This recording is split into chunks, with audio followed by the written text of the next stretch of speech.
Confianza, el SENA es confianza, porque es con formación que mi país avanza.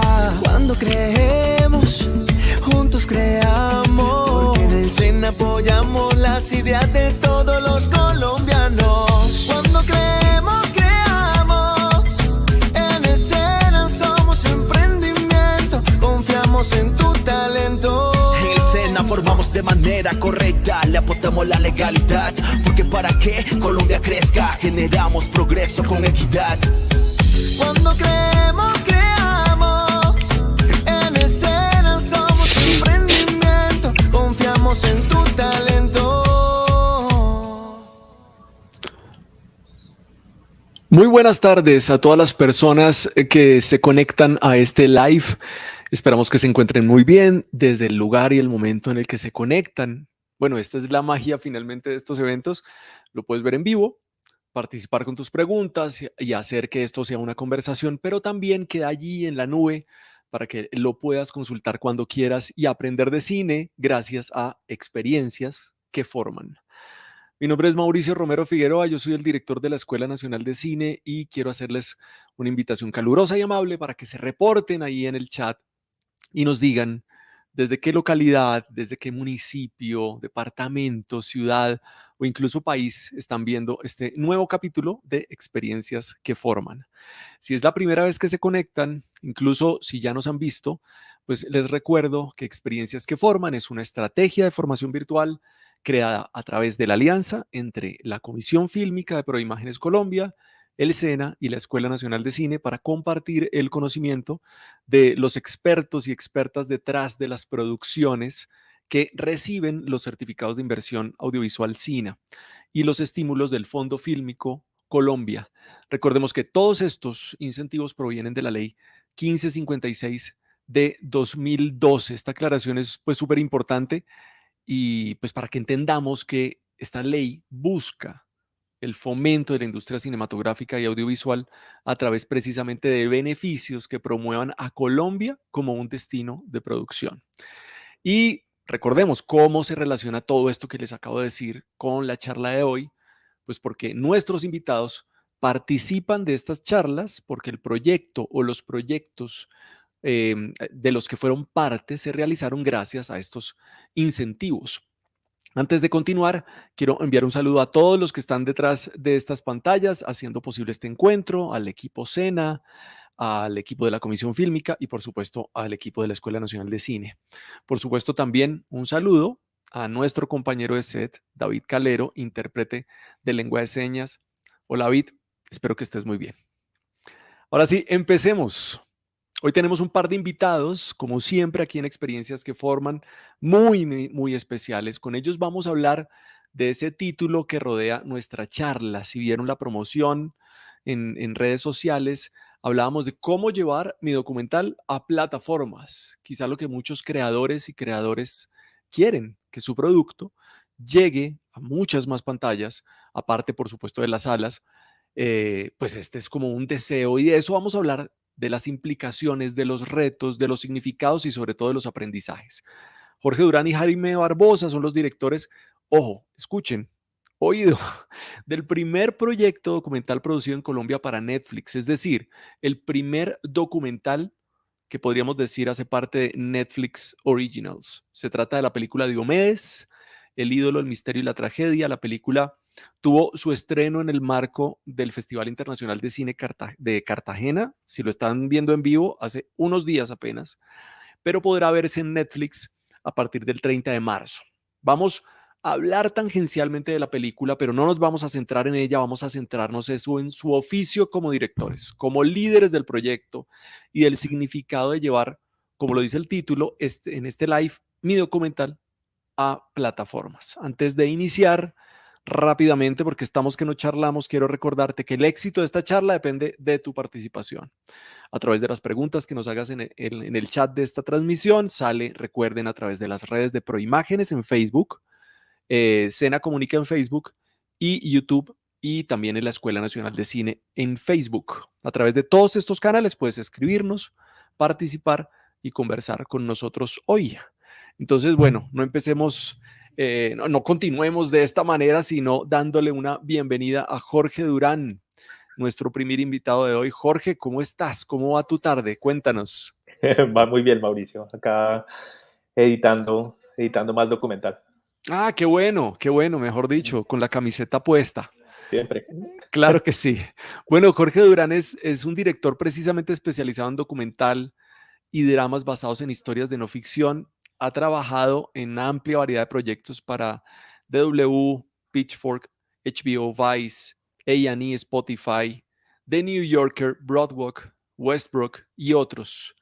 Y creo que me demoraría otro tanto continuando tu experiencia, pero ya vamos a hablar de eso. Pero me llamó mucho la atención aquí que has trabajado en cortometrajes como La Ruta Escondida de la Cocaína en Colombia, El Naya, Guns N' Roses, Bienvenidos a la Jungla de Bogotá y Conjurando a los Muertos en la Ceremonia del Fuego de Venezuela, que son cortos que tienen millones de visitas en el mundo. Ya vamos a hablar un poquito de eso.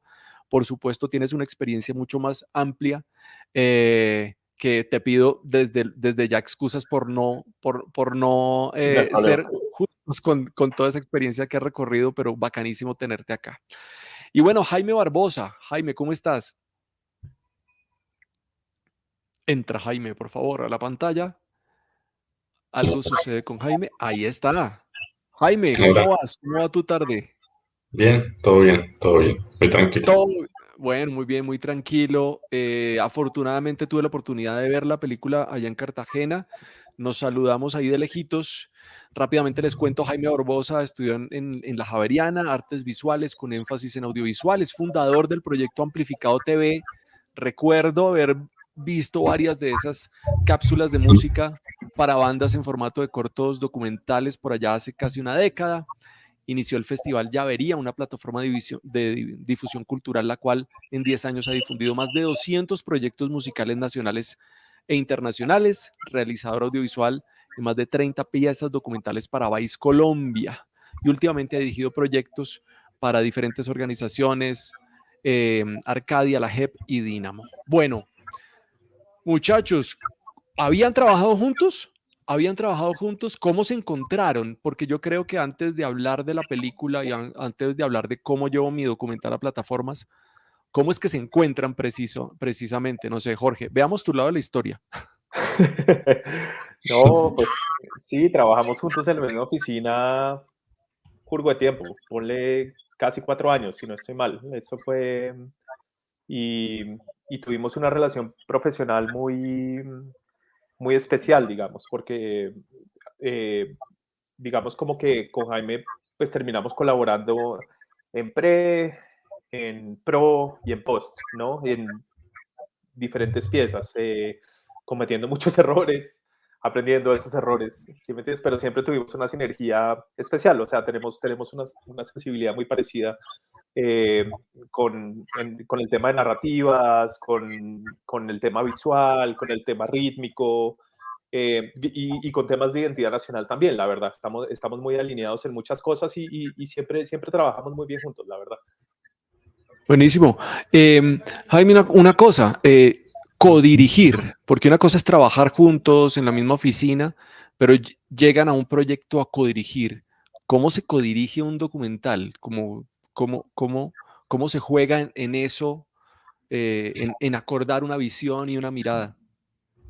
Creo que parte de lo que dice Jorge fue fundamental, como que cuando nos encontramos, en el momento que nos encontramos en Vice, ya teníamos cada uno nuestra experiencia y como que ahí, no sé, empezamos a trabajar mucho juntos y eso hizo que el trabajo se diera porque muchas piezas las realizamos juntos en muchos lugares y como que eso nos dio una camaradería que, pues que no sé, que nos ayudó a la hora de hacer esta pieza, este largometraje.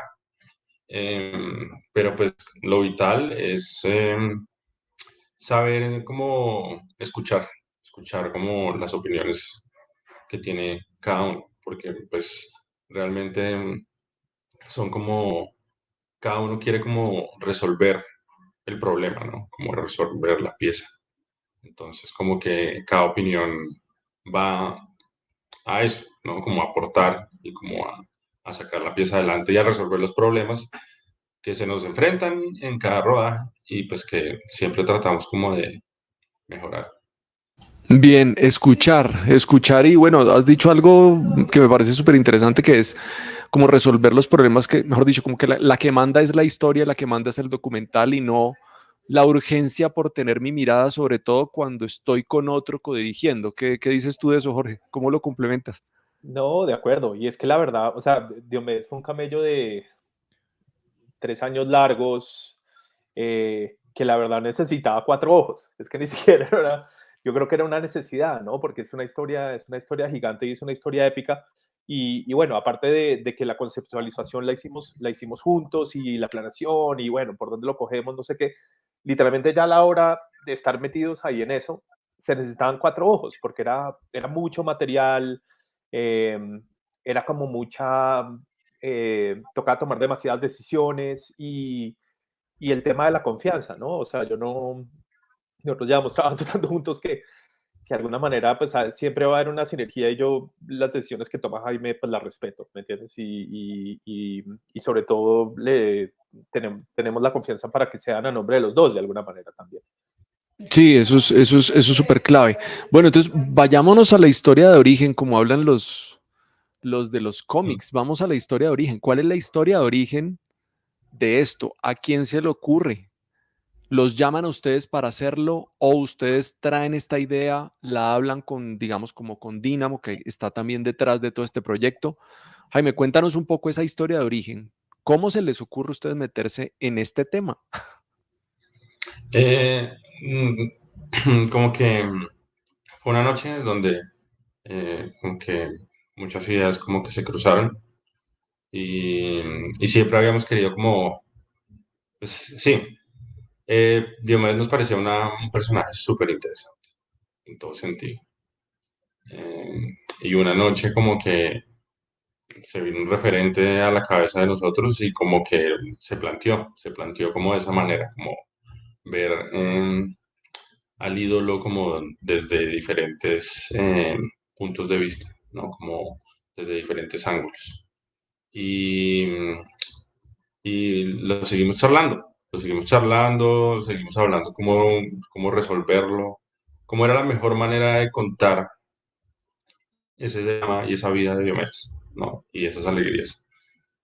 Hasta que resolvimos el formato y empezamos a construirlo, empezamos a armarlo, eh, hicimos pues como una investigación previa, nos conseguimos como los libros que se han escrito sobre el tema, sobre Diomedes, me vi la novela, me vi la novela completa para también entender eso.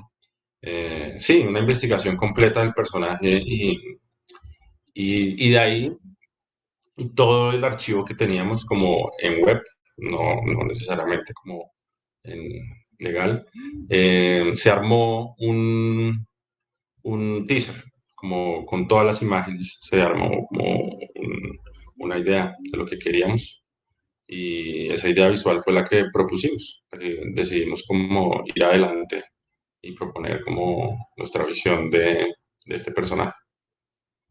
Bien, mira que ahorita hablando de nuestra relación con nuestros estudiantes, tanto en el SENA como en la escuela, cuando lo cuentas suena como en estas ideas germinales que se dan en los salones de clase. Pero acá estamos hablando de una cosa tremenda que es, esta vaina se va a estrenar en Netflix. Bien, o sea, ¿cómo pasamos, ok, de esa idea, del teaser y después de ahí vamos a la propuesta y llegamos hasta allá, que creo que es lo que muchos de los que nos estamos viendo quieren escuchar. Entonces, continúa la historia. Creo que vamos en la línea de tiempo correcta, Jorge. ¿Cómo continúa la historia después de esa propuesta? Em, yo me fui a Los Ángeles a hacer 2 trabajos allá y la verdad es que un poquito esta charla salió un poquito de la necesidad porque nos cerraron el Chuson, o sea, nos quedamos sin trabajo. Entonces, como Ah, que bueno. estábamos, necesitamos pues planear bueno, qué hacemos después, ¿no? Entonces, como que, y hubo un momento clave que creo que, pues pedagógicamente hablando, te da un norte y es tener una referencia clara. Y la referencia la trajo Jaime, que se vio una serie que se llama O.J. Made in America, que es una serie documental sobre O.J. Simpson, eh, basada en material de archivo, basado en entrevistas de la gente que estuvo ahí de primera mano, si no estuvieran segunda mano, si no estuvieran los de segunda mano, en expertos, ¿no? Y eso nos dio un referente claro, me parece. O sea, como que cuando dijimos como, uff, ese es el formato, esa es la idea, como que lo armamos juicioso con Andrés Páramo, que terminó siendo el director de investigación. Él nos ayudó a redactar un texto súper completo, y todo esto es un poco un riesgo, ¿no? Tú le inviertes el tiempo y le inviertes los recursos a esto. Pudimos hacer un reel que es muy útil, es un poquito como mostrar a qué sabe eso, ¿sí me entiendes? Con cosas pues que como no lo publicamos, eso no se publica, puedes poner lo que quieras ahí. Entonces no necesitas licenciar música, no necesitas licenciar el archivo, nada. Es una muestra muy cortica para mostrar a los ejecutivos de Netflix a qué sabe esto, ¿no? Y yo cuando me fui a trabajar a Los Ángeles me fui con ese maletincito y estuve allá casi un año trabajando en 2 proyectos y tuve la posibilidad de presentar proyectos allá. O sea, ellos... sobre todo como por mi experiencia en Estados Unidos y eso, pues tenía la conexión para llegar allá y poder proponer algo. Y pues a la persona que le propusimos, él conocía nuestro trabajo, conocía nuestra trayectoria, conocía lo que hicimos en Vice, porque muchas cosas de las que hicimos en Vice acá se republicaron, eh, sobre todo en la plataforma gringa, y les fue muy bien. Entonces, eso fue lo que nos abrió las puertas, de alguna manera, pues lo que habíamos hecho antes. Y cuando presentamos el proyecto, pues él vio que era un personaje, pues que había personaje, que había historia y que había audiencia, sobre todo, porque tú pones en Google Analytics Diomedes Díaz y ves que Se revienta. es más grande que Shakira, ¿no? Wow. Bien, mira que está súper interesante. Aquí ya nos están empezando a llegar preguntas, lo cual es un indicador dentro de nuestro analítica, es un indicador de que la charla está generando interés y eso me parece buenísimo. A medida que vayamos continuando en la conversación, vamos a ir incluyéndolas. Quiero cerrar el tema con, pues bueno, esto está también soportado con una productora pues muy importante dentro del escenario colombiano y ya creo que latinoamericano, que es Dynamo. Entonces, cerremos la historia de conseguir llegar a Netflix con cómo entra el diálogo también con Dynamo, porque creo que todo este tipo de cosas nos sirven a nosotros para saber cuáles son los caminos y los procesos. Entonces, no sé si Jaime o Jorge pueden como complementar ese pedazo. Jorge. Pues digamos que cuando ya Netflix da luz verde, o sea, cuando ellos dicen, bueno, montémonos en esto, nos dijeron escojan una plataforma, y escojan una productora, discúlpame, escojan una productora que logre hacer esto, y pues en Dynamo trabaja mucha gente muy cercana a nosotros, muy conocidos, y pues es una productora que conoce Netflix muy bien. Entonces, nada, pues hablando con Andrés Calderón, con Natalia Echeverry, decidimos asociarnos con ellos y ir para adelante, ¿no? Ah, muy bien. Y ahí entonces, como toda esa tristeza por haberse quedado sin camello se fue atrás, porque ahora lo que había sí que era camello. Sí. Bueno, hablemos del proceso. Estás hablando, 4 años más o menos hablaste, o sea, todo esto sucedió o sea, esa idea germinal acá han pasado todo ese jurgo de años y bueno, se enfrentan ustedes a la investigación que entonces arman un equipo. Empecemos a hablar como de los equipos necesarios porque uno dice una película y uno dice, pues resulta que todos lo sabemos que detrás de las personas que firman la película hay una gran cantidad de personas, pero pues el crew de un documental tiene sus particularidades. Están los documentales que los hacen el director, el sonidista y el camarógrafo o el director de foto y ellos mismos editan a veces. Esto me imagino que tiene un crew más grande, pero sí esas particularidades del crew creo que le van a servir muchísimo a nuestra audiencia y ya vamos con algunas preguntas. Hablemos un poquito de eso, de la experiencia de cómo se rodean, cuál es el equipo para empezar a construir esa historia. Ahí de pronto, Jaime.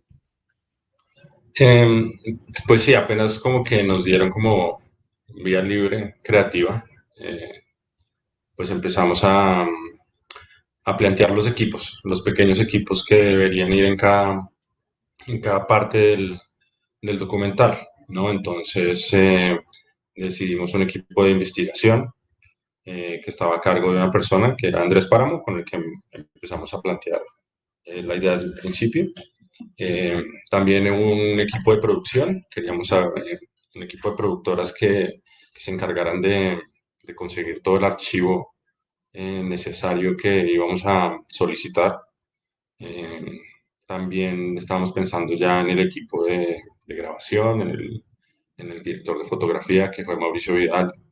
Eh, Pensamos también en el equipo de música, que fue pues, todos los que tenían que componer y como encargarse de conseguir como todos los archivos y los releases de la música de Diomedes.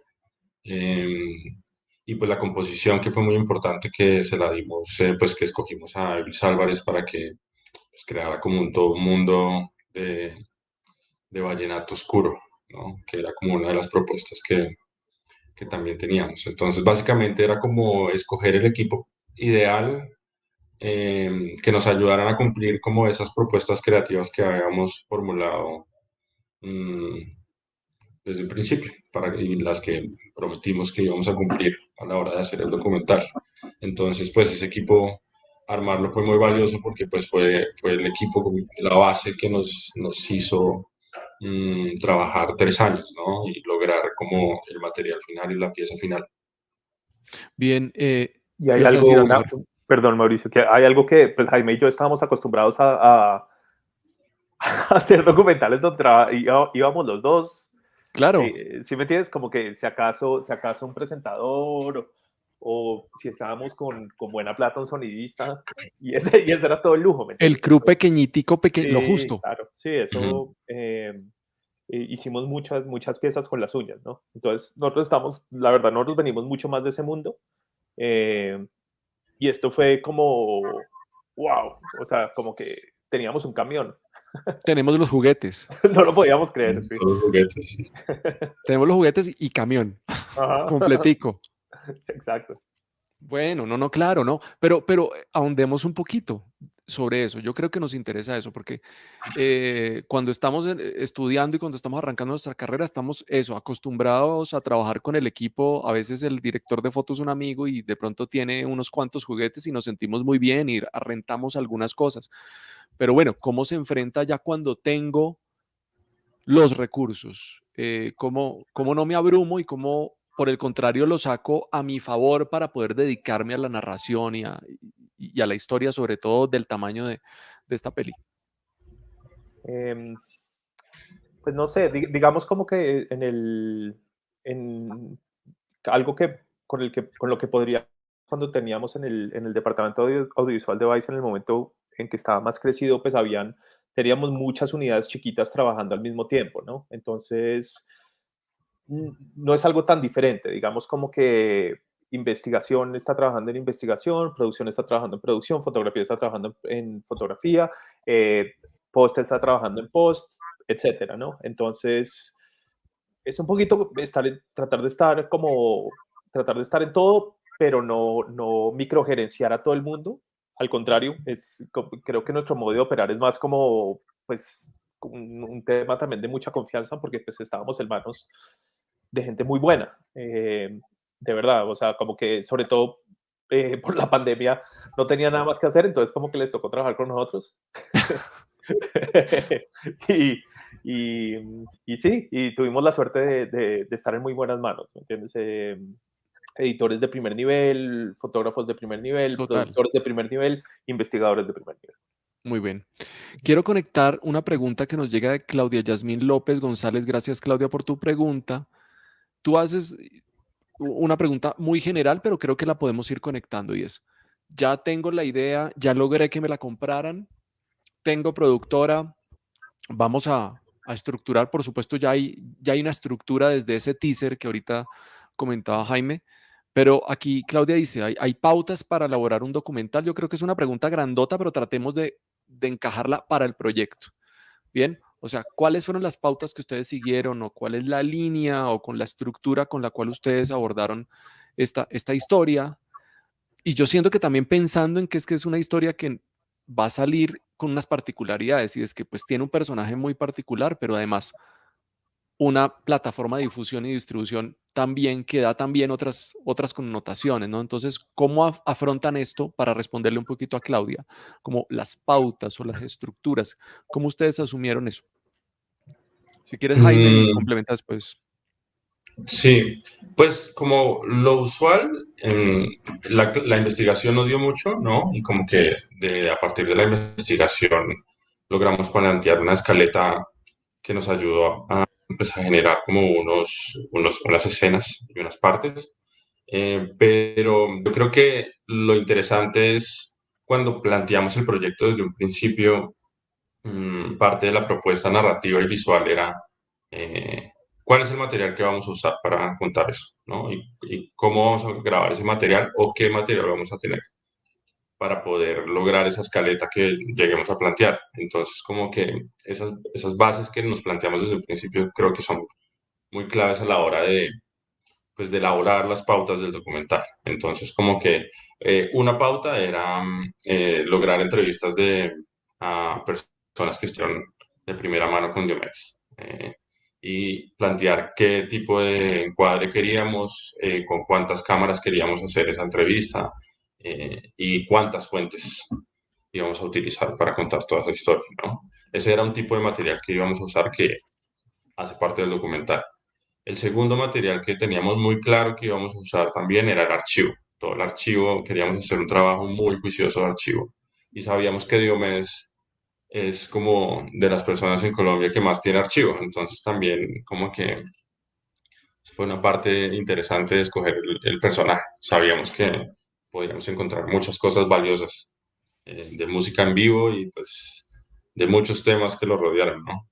Entonces esa era la segunda pauta, ¿no? Como el segundo material que íbamos a utilizar. Y el último era imágenes y apoyos hechos por nosotros, por el director de fotografía, todo el equipo de fotografía.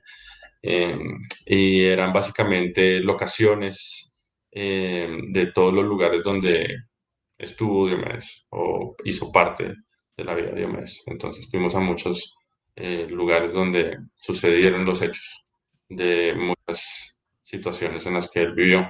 Y entonces a partir de esos tres materiales decidimos mezclarlos, decidimos que esas eran las tres pautas por las que íbamos a empezar a narrar y crear todo ese universo de Diomedes. Bien, entonces sin hacer spoilers, entonces lo que nos vamos a encontrar, porque vamos a verlo a partir del 30 de marzo, es que hay muchísimo material de archivo, pero cantidades, y también una buena cantidad de testimonios actuales, ¿no? Porque también hay muchos documentales que recurren a material de archivo de testimonios y de personas. Ustedes se dieron en la tarea de buscar todas estas personas que habían estado a través de la vida de Diomedes y que se ven en el material de archivo y verlas en el presente. Ese presente, ¿cómo fue? Ese presente de rodaje, ¿cómo fue, Jorge? Rodaron en pandemia, entonces hubo una triple esfuerzo, eh, no solamente por el de conseguir las personas, que en condiciones normales también podrían haber dicho, pueden ser complicado tenerlas o no, por la distancia, por la cercanía al tema, porque no quieren hablar, pero, pero ¿cómo fue ese proceso de rodar en pandemia y de construir este reto del documental? Que creo que es importante que lo hablemos. Y una cosa lo que decía Jaime, que digamos como que las pautas las pone lo que nosotros propusimos y lo que ellos nos compraron de alguna manera, ¿no? O sea, como que las pautas son lo que nosotros planteamos que debía ser la película, o sea, nosotros nos aferramos a eso y eso estaba en la Biblia, con la que empezamos. Y implicaba todo eso que dice Jaime.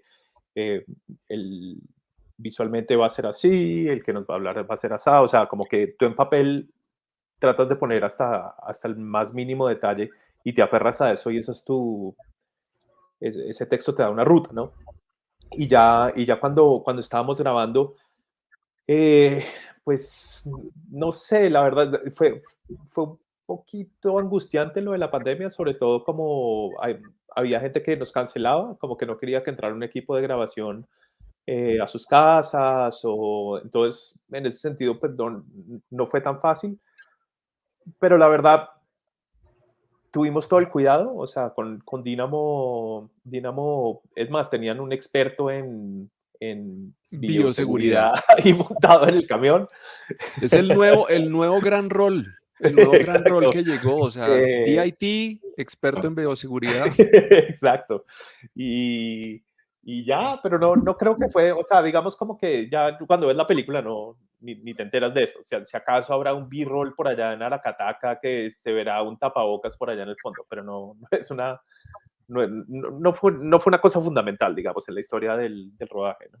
Bueno, muy bien, hay un tema en los documentales en general y ya le doy paso por ahí a una pregunta de Jaime TR, que la tenemos ahí lista para más adelante.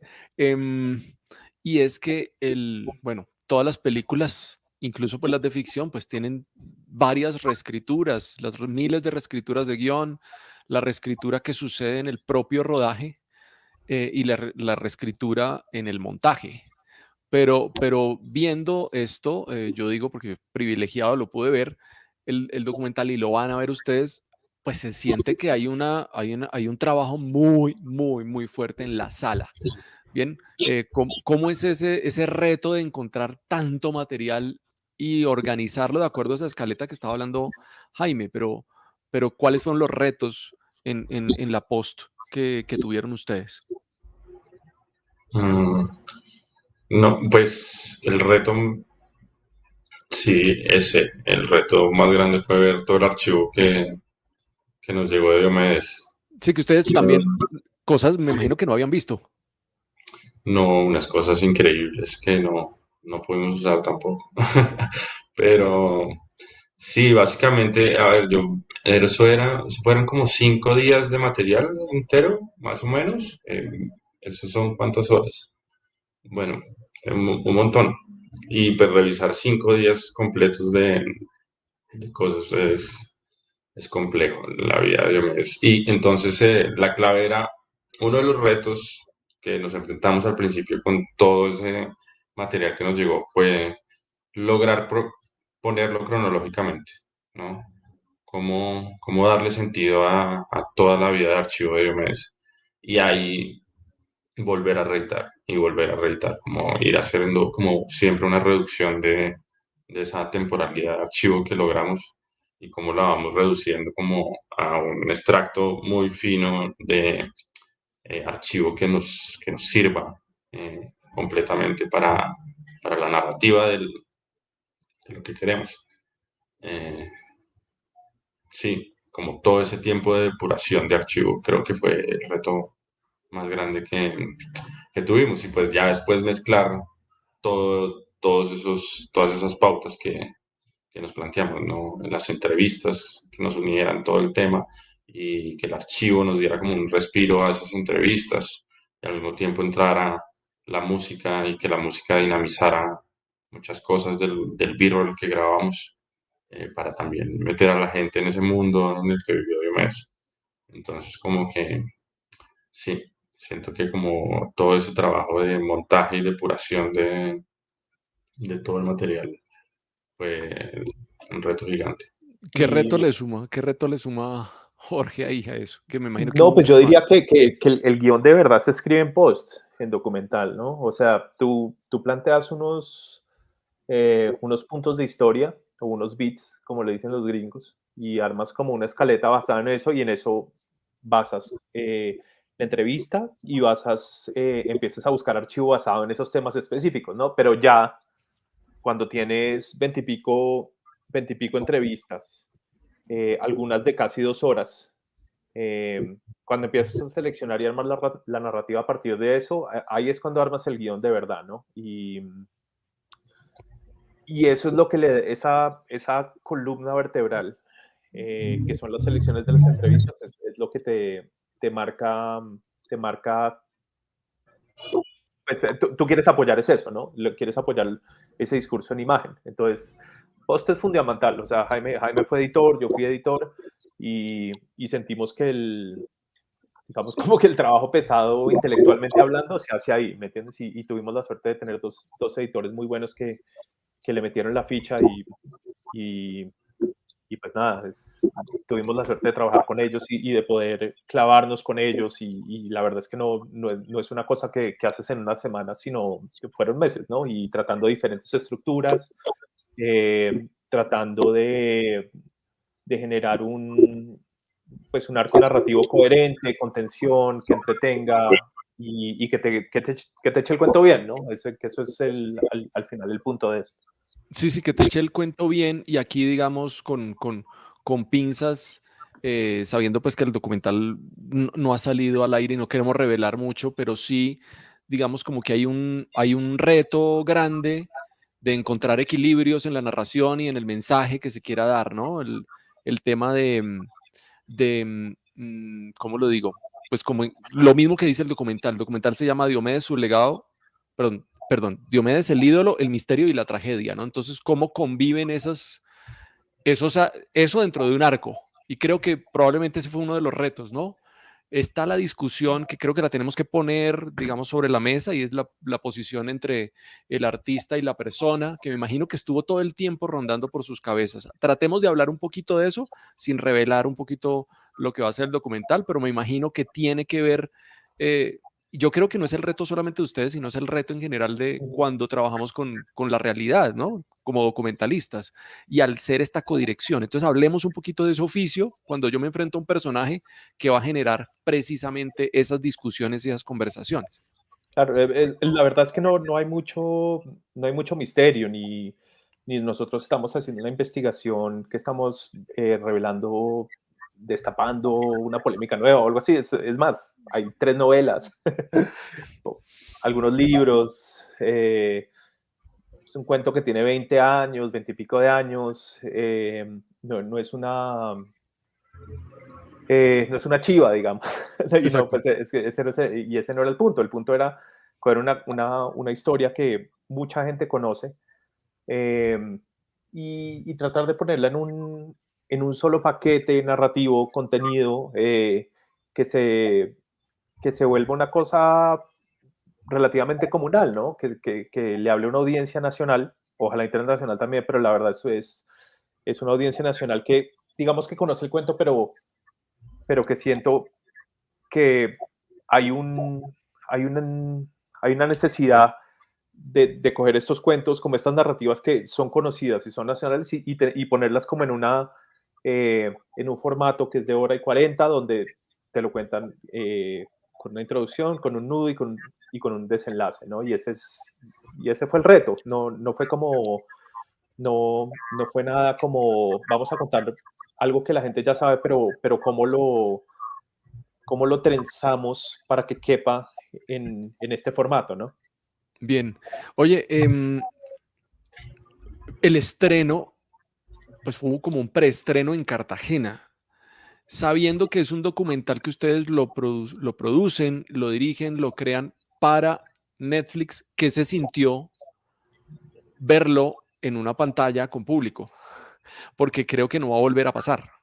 No, O sea, a no. partir de ahora les figura a ustedes irse casa por casa a ver la gente qué dice, qué reacciona.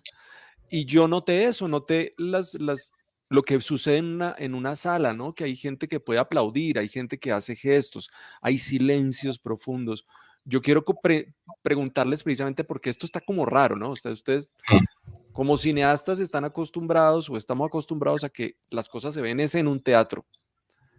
Cuéntenos un poquito esa experiencia y qué esperan y qué piensan de eso, porque después lo que van a recibir son números, estadísticas, que a lo mejor salga top número tal en Colombia esta semana, ojalá, pero, pensemos usted, como creadores, cómo se sienten frente a esa realidad de pantalla versus pantallas. Si quieres, Jaime, primero y después Jorge. Mm, no, pues las pantallas ahora, pues te quitan todo eso especial que nos vivimos esa noche, como las reacciones de la gente, ¿no? los guiños que hicimos nosotros en edición como a ciertos temas y a ciertas referencias y como la gente se reía o se molestaban también con lo que mostrábamos. Muchos cantaron las canciones de Diomedes porque pues es un viaje musical también, ¿no? Eh, y pues sí, sentir como ese ritmo que quisimos plantear eh, fue muy enriquecedor, no sé, a mí me alegró mucho. Yo, Y ya yo, haberlo enfrentado como a la digitalidad, pues es la realidad, ¿no? Es como a lo que nos tenemos que enfrentar. Eh, y pues puede que ya, nosotros, creo que nosotros ya estamos también como acostumbrados, porque como que, eso iba a decir, nosotros venimos de ahí, ¿no? Vienen de ese Sí, formato, claro. exacto, nosotros venimos de ahí, nosotros no estábamos haciendo Scorsese antes, ¿me entiendes? Como que estábamos Sí, sí, no, haciendo no no, videos caí en claritos. cuenta. Ujú. estábamos Caí en grabando cuenta de la pregunta. como, sí, ni en película, como que estamos muy acostumbrados a este tipo de formato, ¿no? Y siento que este es como un paso más de la evolución de lo que se planteó pues en toda esta nueva era digital de contenido, ¿no? Y cómo el contenido se ha transformado y pues dejó la industria cambió, ¿no? Y pues ese cambio trae muchas ventajas y otras desventajas, ¿no? Una de esas es pues la pregunta que planteas y pues la otra ventaja es que puedes llegar a mucho más a público, ¿no? Como que puede que tu trabajo ya pueda tener como una relevancia y le puedas hablar a más personas. Y eso también es muy interesante, ¿no? Cómo te conecta de otra manera. Y cómo entonces también el reto de nosotros es lograr transmitir esas emociones, ¿no? Cómo logramos seguir transmitiendo emociones a partir de pantallas, ¿no? Y, pues creo que eso es lo que no se puede perder, el hecho de que los creadores no quieran, es decir, quieran seguir expresándose y quieran seguir haciendo cosas para que la gente genere sensaciones, ¿no? Y creo que eso pues, todavía falta mucho para que se pierda.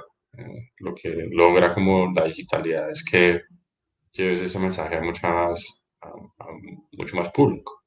Mm, total. ¿Cómo lo ve Jorge? ¿Cómo notó esa experiencia allá en Cartagena con la pantalla y la gente? No, ¿sabes qué estaba pensando? La verdad es que la gente o sea, la gente no es tímida, la gente no es tímida comentando en Twitter o en YouTube, o yo no sé, si me entiendes, como que también hay un feedback de alguna manera, como que tú Ok, también sientes un poquito y te das cuenta, y no más por los numeritos te das cuenta, si me entiendes, no más por, así Netflix no los publiquen ni nada, tú tienes una sensación de si cogió fuego o no, ¿no? Pero la verdad es que la experiencia de verlo en una pantalla grande fue increíble porque ahí sí se ve, ahí sí vale la pena que usamos lentes de cine, cámara de cine, si me entiendes, como que digamos como que el valor de producción para mí se aprecia en una pantalla gigante, ¿no? Muchas veces los documentales muy chiquiticos que hacíamos nosotros los proyectábamos y ahí como que, yo solo veía errores, ¿me entiendes? claro. Era como, porque pues es que pues era una cosa muy chiquitica, ¿me entiendes? Y muy con las uñas. En cambio, en la producción así, tú de verdad la aprecias porque es que se ve, y sobre todo finalizada, o sea, como que cuando ves borradores, pero así ya finalizada, mezclada, coloreada, todo, es demasiado satisfactorio verlo en pantalla gigante, la verdad. No, y mucho más cuando al finalizar la proyección, bueno, el contexto, para ponerlos en contexto, pues era una sala, digamos que era como yo creo que eso es un restaurante, La Baronesa, y estaba como el cielo abierto, pero el cielo funcionaba perfecto y al lado estaban poniendo Diomedes al final, o sea, fue como rarísimo, fue como una cosa extraña que no sucedería nunca en la proyección en casa. Ahorita sí, Jaime, tu pregunta, dices, ¿creen que hay un boom de documentales en las plataformas que ha hecho que ahora se consuman más? ¿Cómo lo ven? ¿Creen que eso también ha sido parte de la decisión de Netflix de decir, oiga, apoyemos la producción de este primer documental para Colombia o producido desde Colombia exclusivamente para la plataforma? ¿Qué piensan de eso?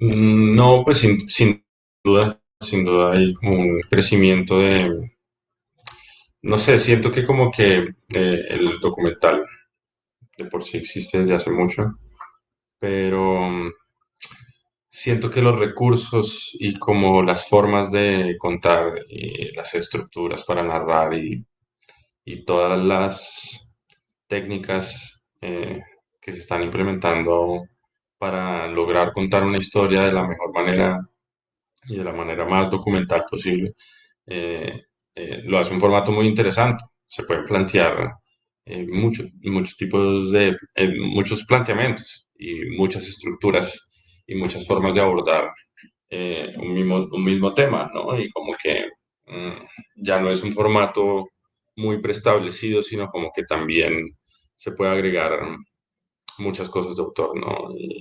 Y pues siempre lo ha sido, siento que es como un formato muy plástico, solo que ahora está entrando como a una forma como entretenida de narrar, ¿no? Como ya, ya no es como los ladrillazos de documentales que la gente tenía en su mente, sino como que ya, mm, por eso mismo, por esos recursos y por esa forma como de lograr estructuras narrativas, lo ha vuelto también como un formato muy atractivo para llegarle a muchas audiencias. Y creo que ese formato pues, cada vez está creciendo, cada vez más gente se interesa por ver piezas documentales.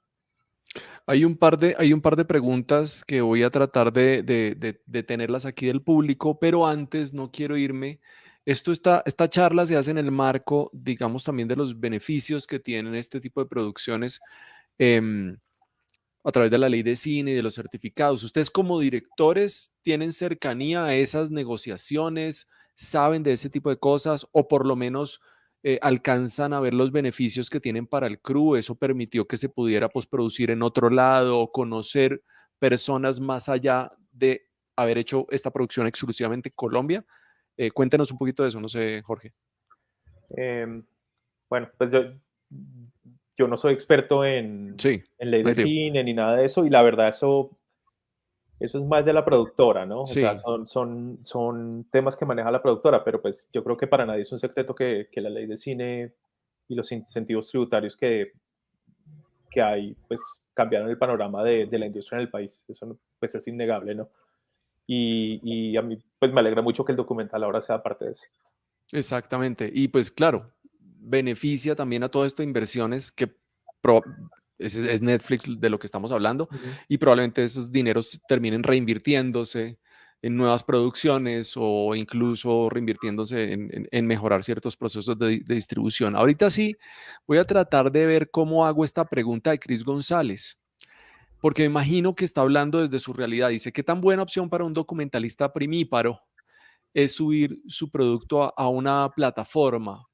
Netflix no es la única y hay muchas también que se pagan de acuerdo, que pagan a los documentalistas por visualizaciones. Como que les aconsejan y bueno, y sobre todo desde su experiencia que ustedes han hecho mucho documental para que